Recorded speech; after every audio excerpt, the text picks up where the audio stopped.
Welcome to The Bluegrass Story, the podcast that takes you on a captivating journey behind the mic with the most talented and influential artists in the world of bluegrass music. In each episode, we dive deep into the lives and careers of bluegrass musicians, exploring the stories that shaped their artistry and the passion that fuels their love for this timeless genre. Now, here's your host, Don Mack.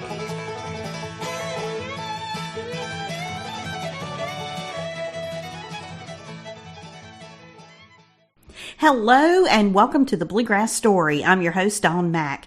Get ready to immerse yourselves in the rich tapestry of bluegrass music today as we welcome a true luminary to the Bluegrass Story. We have the distinct honor of chatting with our special guest, none other than Glen Harrell of Volume 5. Join us as we dive deep into the remarkable journey and musical odyssey of Glen Harrell, a true bluegrass virtuoso and the driving force behind Volume 5. We'll explore his life, his music, and his indelible impact on the world of bluegrass. And we have lots to chat about. So get ready, stay tuned, and enjoy this episode of the Bluegrass Story. Hey folks, this is Glen Harrell with Volume 5, and you're listening to the Bluegrass Story. Well, hello, Glen, and welcome to the Bluegrass Story. It's so great to have you on the show. Well, thank you, Dawn. Thanks for having me on. I certainly appreciate it. Well, we've been looking forward to chatting with you and all that you and Volume 5 have going on, and so this should be a really good time. Well, I'll tell you what, we always love to do radio interviews and take a chance to thank all the folks out there that have been so kind to play our music over the years, and it's an honor for us. Oh, well, thank you. Well, the first question I want to ask you is pretty much one I love to ask every artist I talk to because I always get such different answers. And but can you tell us a little bit about your journey into bluegrass music and like what drew you to this genre in particular? Well, you know, I grew up and my dad took me to bluegrass festivals when I was real young, and then my dad had always wanted me to learn to play fiddle, and so my great-grandmother bought me one when I was just a kid. And I ended up not long after that, I had a little motorcycle accident and was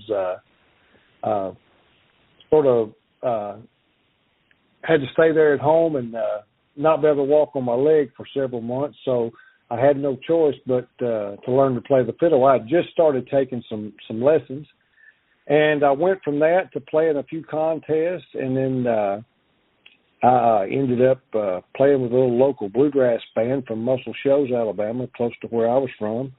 And it just went from there, from one band to the next over the years, you know, really like most every other bluegrass musician out there. But, you know, I guess, you know, for me, I always loved, you know, I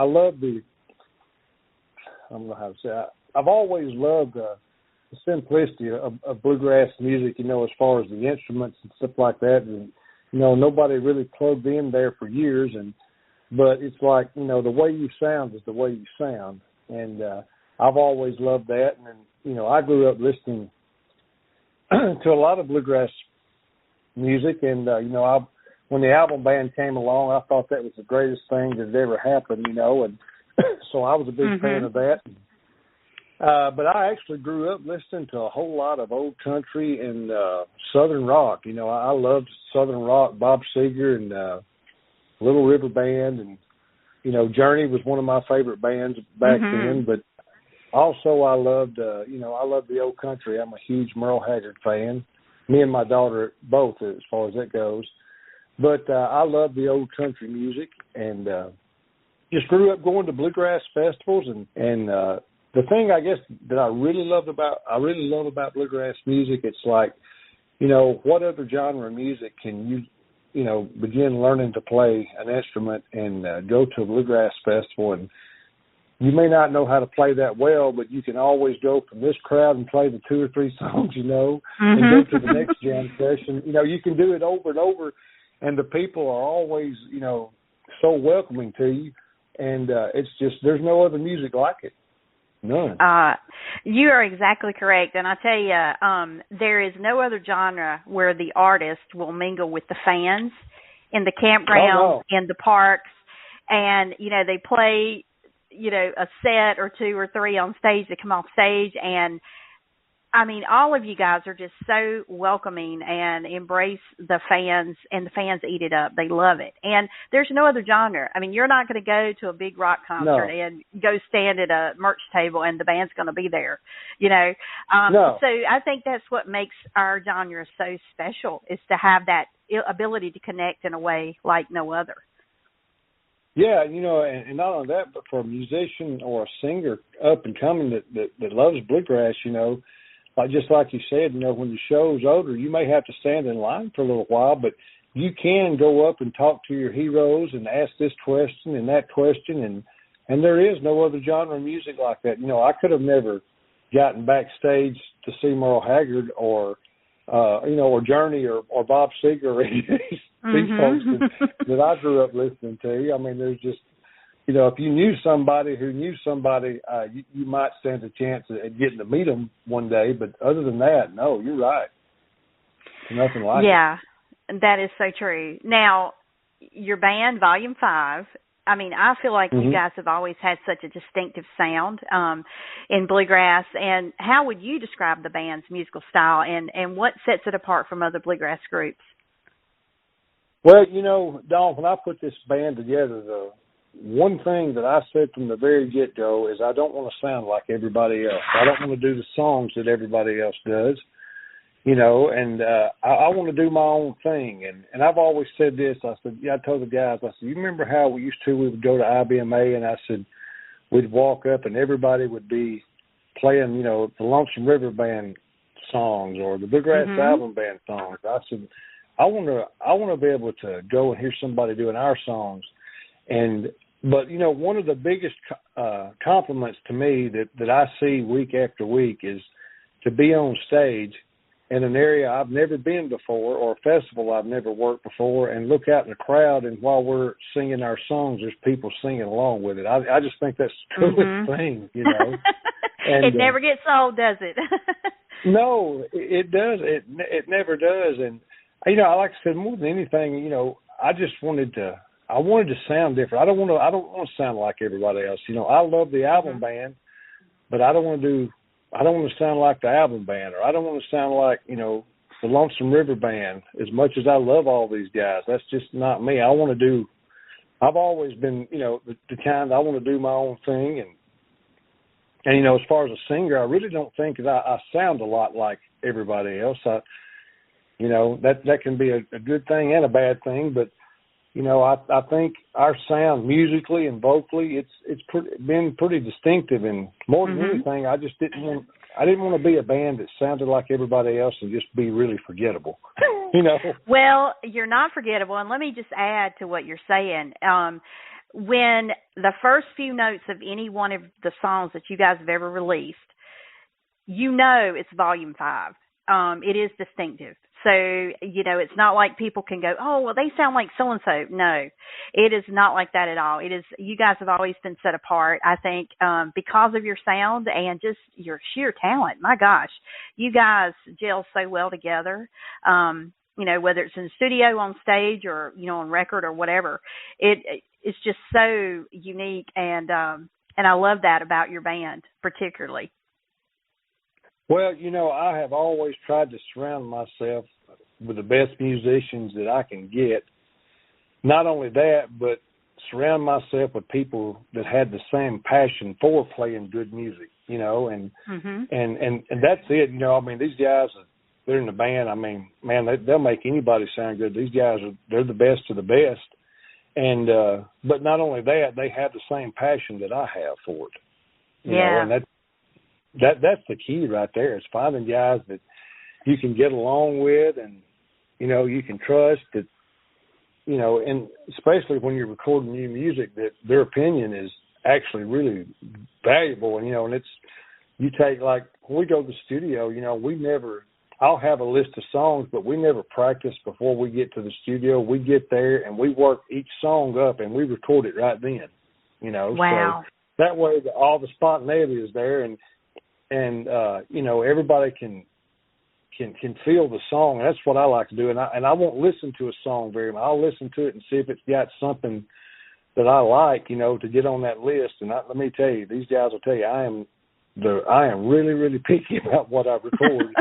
And it just, you know, it has to do something for me. It has to wow me. And my rule of thumb's always been, well, you know, when I get this demo, if it doesn't wow me, I'm not sure it will wow anybody else. So it has to be something that really sticks out to me good, whether it's lyrics or melody or whatever. But, you know, so when I find that song, I'll listen to it, but I don't study it real hard. I want to get to the studio, and when we get there and we arrange it, I want it to all be just, you know, the first time.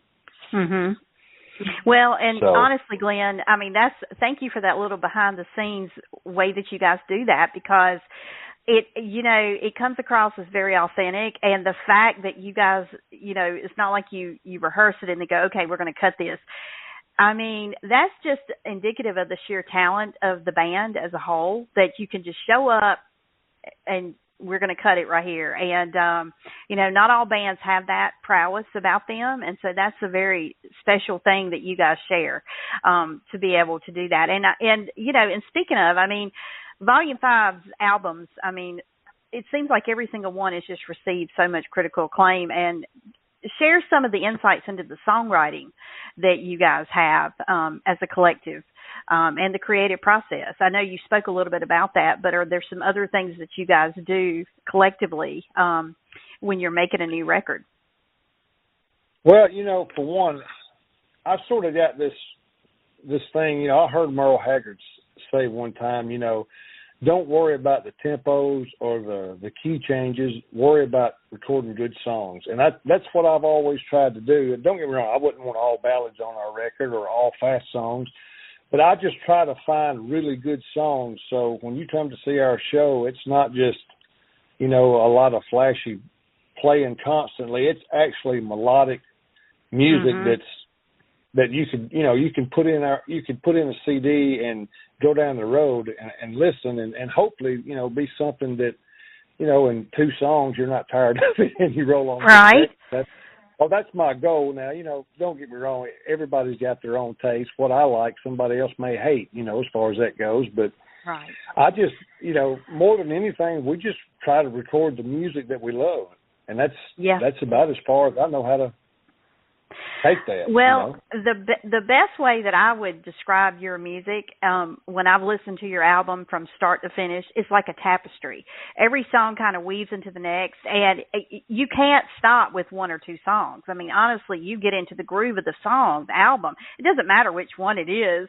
It's like, pick one. It's and just when we think, every time you guys cut a new record and I listen to it and I go, wow, I don't know how they would ever top this. And then you do. The next project comes out and it's like, okay, I thought the last project was my favorite. And honestly, I believe that fans as a whole of yours probably have a lot of the same feeling in that way.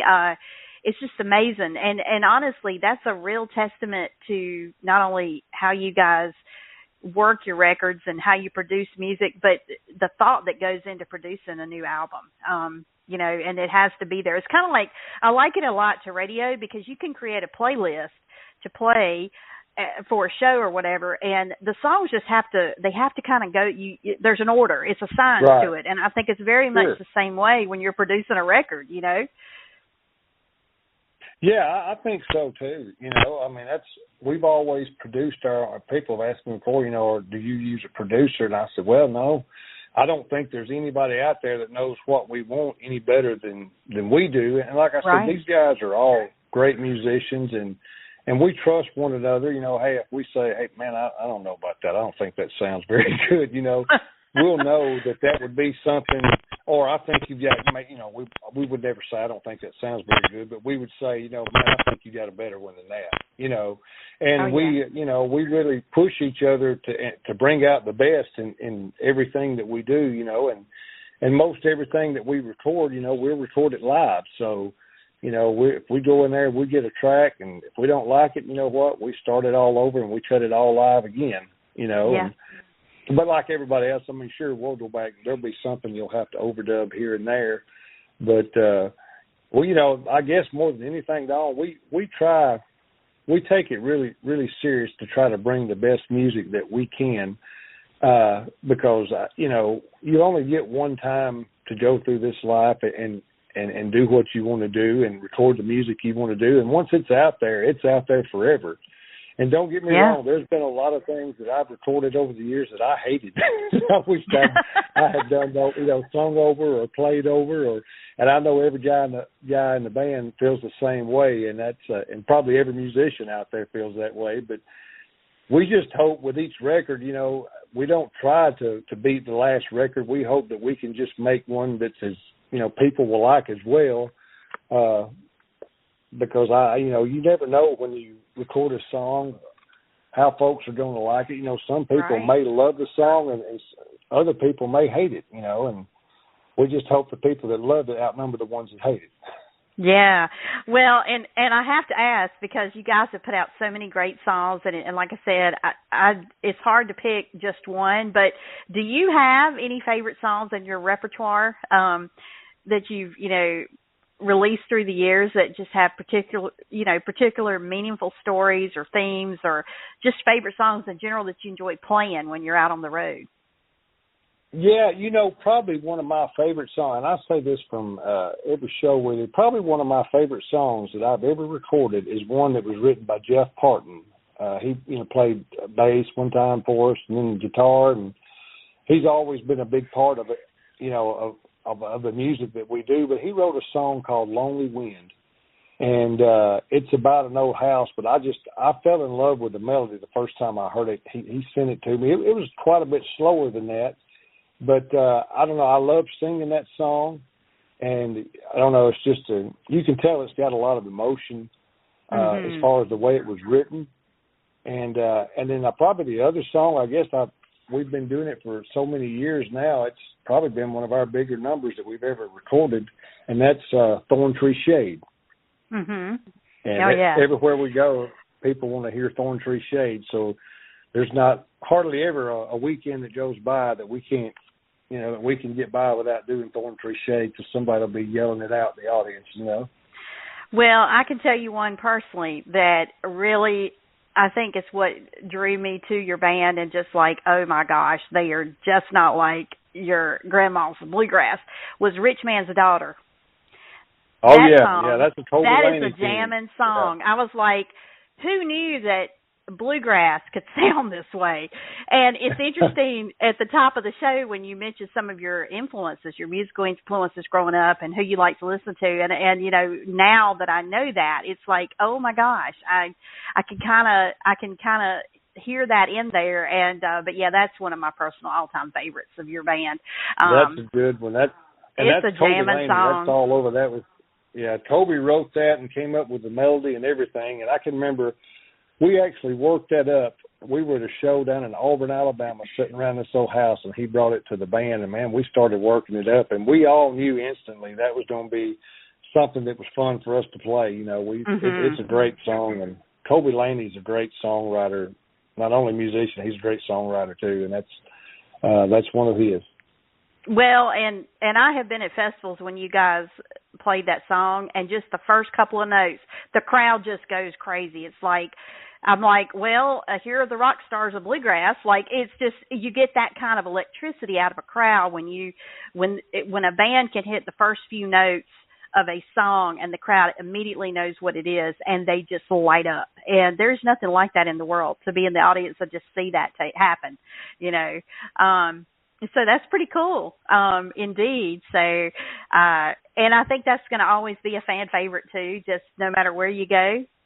It's people are going to want to hear it, just like Thorn Tree Shade, Well, I want to talk about your latest release, which is Karma. And gosh, you guys, it's been doing so well, the album. And share a little bit about some of the insights into the inspiration behind the album's title, which I'm really curious about, and some of the overarching themes or stories that are explored in the songs on the record.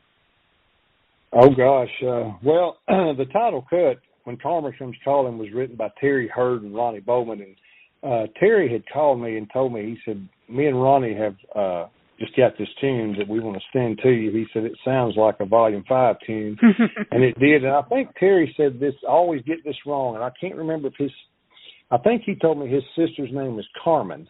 And I know it's not Karma, but I've said Karma before, and I'm pretty sure it's Carmen. So anyway, Terry had sent me this song, and when I first heard it, it was Ronnie singing it with a guitar. And it was quite a bit different than the way we did it. We grassed it up a little more. But I knew once we got it recorded, I said, man, that's the title cut. And I said, and what a title for a record. We could just call it Karma, you know? Mm-hmm. And I love the album cover too. It just fits with the title of the record. Well, I appreciate that. I do. And, I wrote one of the songs on here, What I Didn't Say. Oh, gosh. Every now and love then that I'll write song, a song. Glenn. Well, I appreciate that. That was actually, was going to be written probably as a ballad, but I needed a faster song on here. And that one was written sort of about my mom and dad. They loved to, they were simple folks and loved to sit out on the porch. And when we'd go over there, we'd just laugh and about just anything. It didn't have to be anything major. It was just, that's something they loved to do. And I lost both of them in 2019, 2 months apart. So that was a rough year. Yeah, it was a rough.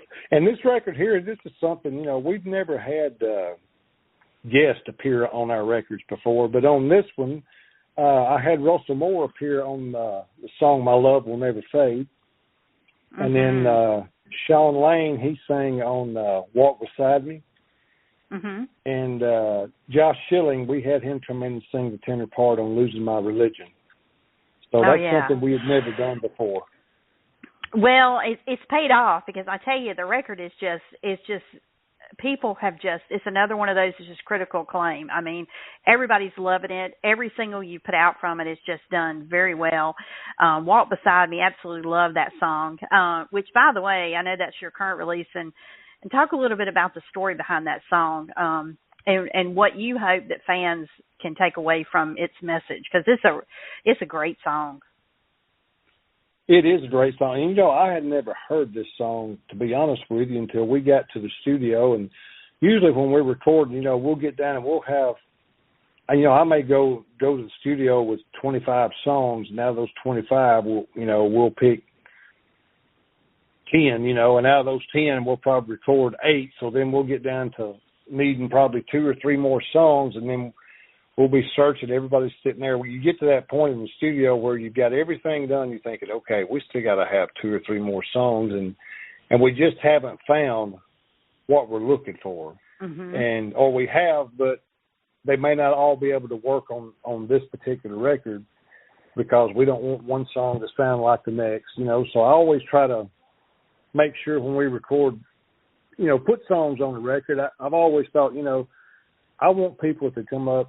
If you have a good record, I don't want to just throw anything on there. I want, people to like it well enough that they would come up and, no matter what song is on that record, that, you could be fortunate enough that they would come up to you and buy the whole record because of one song on there that they like. So to me, they all have to be really strong, Oh, yeah. But like I said, definitely. Walk Beside Me, that was a Tim O'Brien and Daryl Scott tune, and I'd never heard this, and I think it was Aaron Ramsey it was Aaron or Patton Wages one had played this for me, and I thought, man, how have I not ever heard that song? And I thought I'd heard about everything that Tim O'Brien and Daryl Scott had done, but the song has a really great message behind it, and really people probably can just take a listen to that and they can figure out for themselves, what it means to them. And but let's see, we've recorded a John Hartford tune on there, No End of Love. Mm-hmm. And we wrote there was another song on here that I wrote with Jeff Parton. Well, actually, Jeff Parton had the song written pretty much, other than I think I wrote one of the verses to it when we got to the studio, and he said, hey, I've got a song here I've been working on. He said, I thought maybe you might want to see if you could come up with a second verse. So we did. It was called The Bible. Jeff is such a great musician, and he's a great songwriter too. Oh yeah. Well, I'm just so excited to see how things are happening with the project. Have you got anything in the works that you can talk about at this time, or is it kind of still under wraps? No, we've started a new record back in January, I think it was, And we've got about 6 or 7 songs recorded on it. And we've got a new single that'll be coming out, I think it's October the 2nd or October the 4th. And it's a John Moreland song called You Don't Care Enough for Me to Cry. And I'm looking forward to that one coming out. Man, you're talking about a great song. I wish I could write one like that. I'll never do write the songs that are that good. Oh, but what y'all put out. I reach out to all the good songwriters. Well, it pays off. Let me tell you, Glenn. I mean, everything you guys release, you can rest assured it's going to be a hit. People are going to love it because that just seems to be kind of the way things have evolved for you guys through the years, and that's why fans are always looking forward to new music when they know it's on the horizon. So that's exciting. I'll be looking forward to that for sure.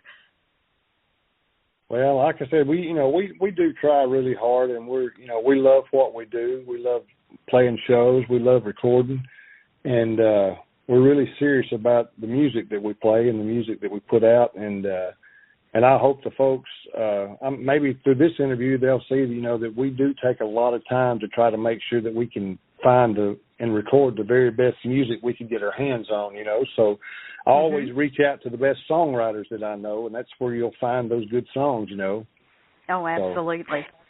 Well, before we wrap up, I want to play a fun little 5-question lightning round to kind of let listeners get to know you on a little different level, like some of your favorite things. Nothing crazy, no wrong answers, just a fun little thing. So the first question is, what is your dream collaboration? And that might be hard because you and the guys in the band have had some great collaborations already.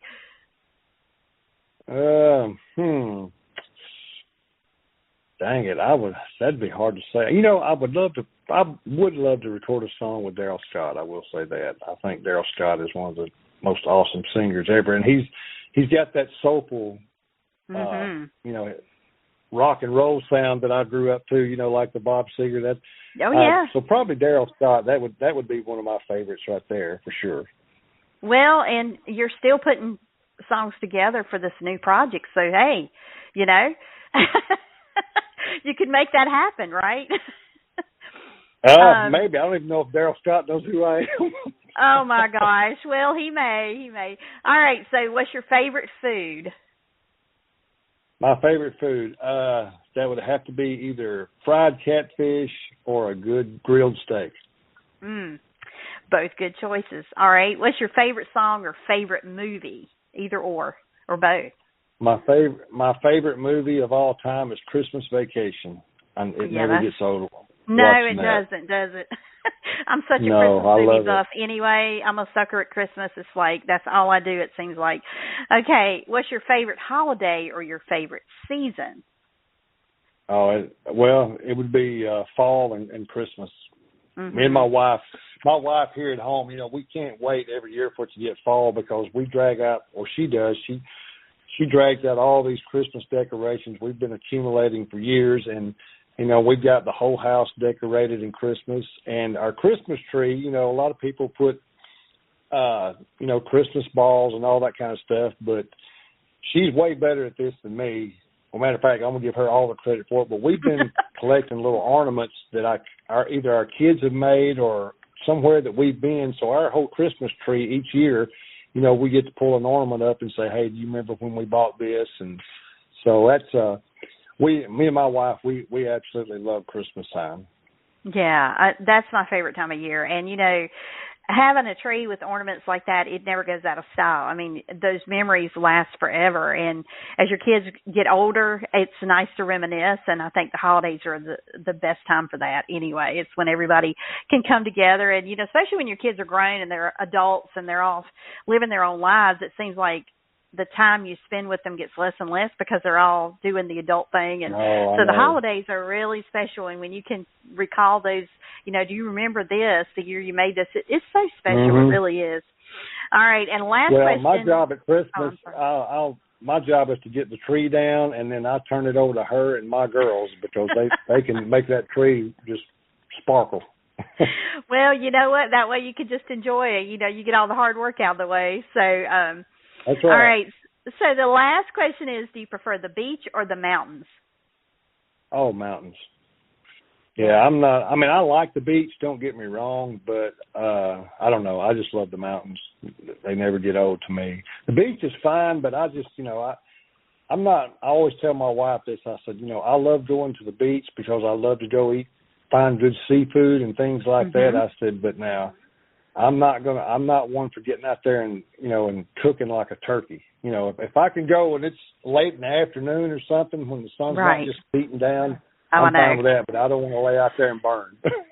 Well, and here in North Carolina where I live, I'm in the center of the state, so it's like we have the best of both worlds on either side. So it's like it's great to go to the Blue Ridge Parkway in the fall, which in a couple of weeks it'll be great to go up there and see all the foliage changing colors. And then the beach, I don't like to go when it's super, super hot. Plus, it's just so incredibly packed in the summertime anyway. So it's not a bad trip to take in the fall either, except you have to dodge hurricanes here a lot of times. Yeah, well, that's a beautiful state. There's no doubt about it. Yeah. Well, Glen, I thank you so much for playing along with that and also for your time today. It has been such a pleasure speaking with you and just so excited to hear about all the things going on with the band and look forward to what's to come. Well, I certainly appreciate it, Dawn, and thank you for having me on and taking time to talk with me, and I appreciate you playing our music, and I appreciate everything you do for Volume 5 as far as playing our music, but I appreciate everything you do for the genre as a whole and playing everyone's music, because there's a lot of great artists in bluegrass music, and there's a lot of great music out there that needs to be heard, and I commend you for everything you do, and I certainly appreciate that. Oh, well, thank you so much. It's a real honor to be able to play it, and just from when I started in it to seeing how it's grown and evolved through the years, it's amazing to see what we have going on now in the genre, and just all the young people who even more and more are getting involved in it, and from playing to performing to just being, a fan at a festival. I mean, it's just really cool to see that it's got something to offer our younger generation, who will be the future of bluegrass one day, So, well, thank you so much for your time, and give my best to all the guys in the band, and we look forward to seeing you out on the road real soon. Okay, well, thank you so much, Dawn. I appreciate it. All right, take care. Okay. You've been listening to The Bluegrass Story, a production of BluegrassPlanetRadio.com. We hope you've enjoyed this insightful journey into the world of bluegrass music and its captivating stories. Remember, you can tune in to The Bluegrass Story anytime on demand on all major streaming platforms. Keep the bluegrass spirit alive, and thank you for joining us.